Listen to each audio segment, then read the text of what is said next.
City Department of Correction. This call is not private.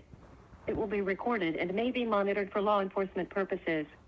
If you are an attorney, please hang up and follow facility instructions to register this number as a private number by going. This month of Valentine, I'm basically here with my interview. I'm basically trying to open the third eye of the black family in America. Explain why you chose that topic for your segment. I chose this topic because basically I'm trying to shine light on a few things that black men and women can start implementing in their relationships as far as like helping each other build a strong foundation for their family and for their kids as well, and for generations. So it starts now with us because we all young still, so we start young to make sure our kids and everybody follow what we doing. I seen an IG post. It said the domino effect. So basically, it was a picture of a man walking out on his family with his things. He was walking out the door. There was a woman crying, and over her head it said, "She doesn't need a man." There was a younger child, a little girl says she doesn't want a man. And then there was an even younger child, a little boy, and it said he doesn't want to be a man. What's your interpretation of that? Well, I'm gonna be honest. My outlook on that is, I'm gonna start with the man walking out. That's just him even being impatient with his family, like with his woman. That's why he's walking out instead of dealing with the struggles, the challenges he rather just leave, which is incorrect. But that's basically looked at as something good in society now. The female, the woman that's crying that says she don't want a man, that she don't need a man, that's just her mindset clicking into what society wants, that every woman should be independent. Like, when she says she don't want a man, that's just, when she says she don't need a man, that's basically her feeling like, oh, well, I'd rather be independent because there's no man out here that's willing to work with me and be with me. Like, that's just the way some of us men grew up. We don't have father figures, older brothers.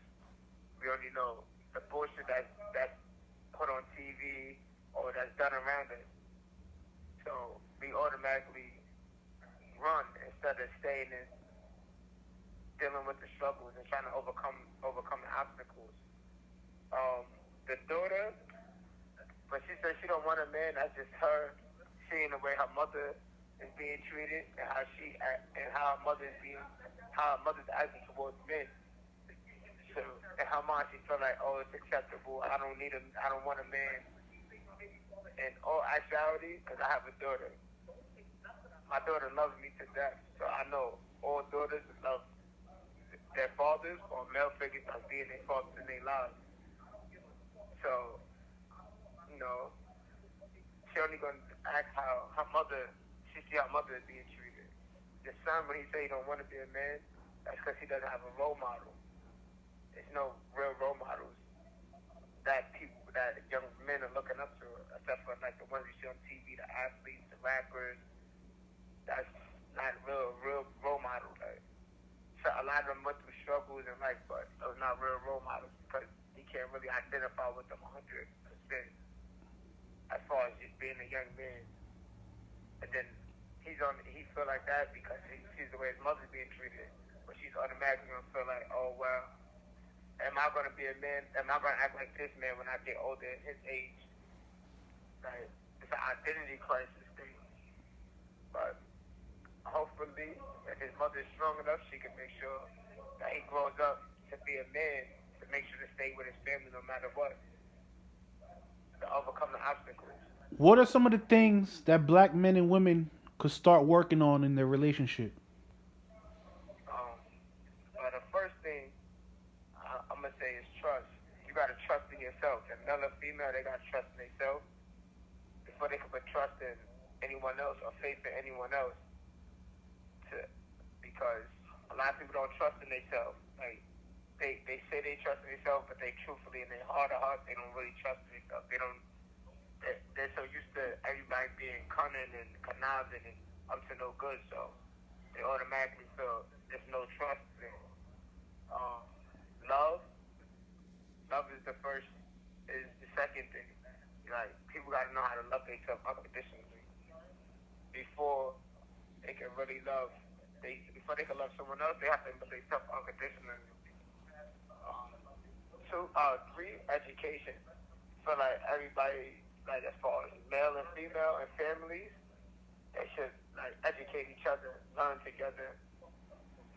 Because education is a big part. A lot of people are not like 100% educated, not just school educated either. I mean like educated as far as the people, as in yourself, as in your loved ones, like family. And 4, I'm gonna say is like communication. I go through this right now with my wife. Like, I love her to death. I go through this with her because everybody wants to have their voice heard. So it's like, everybody bickers, beefs, argues. So, truthfully, you gotta know how to speak, know how to talk to each other in order for gotta be able to survive the struggles and the obstacles that come in your way. Like, the words are very powerful, and the tongue is mightier than the sword. So, in order to not hurt anyone's feelings and make sure everybody gets their point across and everything is stable, communication is the main thing. What's your opinion on the BLM movement? About Black Lives Matter, that's a good movement, but I feel like that was the second step. The first step should have been Black Lives Matter. How could we force a racist system to believe that our lives matter and feel like our lives matter, but we're not even showing each other that we love each other as a people and that we want to stick together and be united as a people.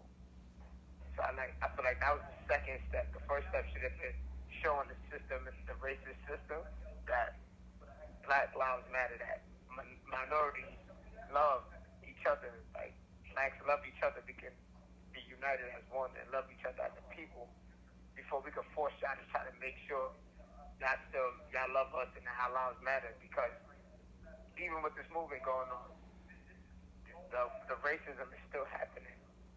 The racism is still happening, and we being ignorant, being the niggas that they want us to be, and being ignorant that we kill each other, we commit genocide against our own people. So it's like we fighting a downhill battle. So it's like, I feel like that's a great movement, but as far as the black race, as far as minorities, we need to start loving each other more and stop committing genocide against each other. Because there's so many senseless shootings I've been watching in the news. Like, that don't make no sense. I'm nobody to tell nobody that, don't do this, that, and the third. I made my mistakes in life as well. I did my wrongs. So it's like time to start correcting ourselves as a people, start learning, educating ourselves as a people.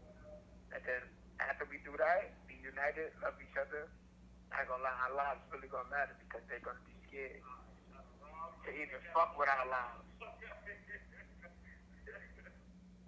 Wow, that was dope. I never heard of that concept before, that term, Black Love Matters. That's so much stronger than Black Lives Matter. And you're absolutely correct. I agree with that. You have any final words before we end this interview? Yeah, I just want everybody that's gonna tune in and listen to this, and once they finish, just look in the mirror and ask yourself, like, who am I? When you can identify who you are, then you'll realize like where you need to be and where you're gonna go in life. But thank you, Gato, for the interview. I appreciate you letting my voice being put out there. Love you, bro. You know that shit. It's regular. 1 minute left.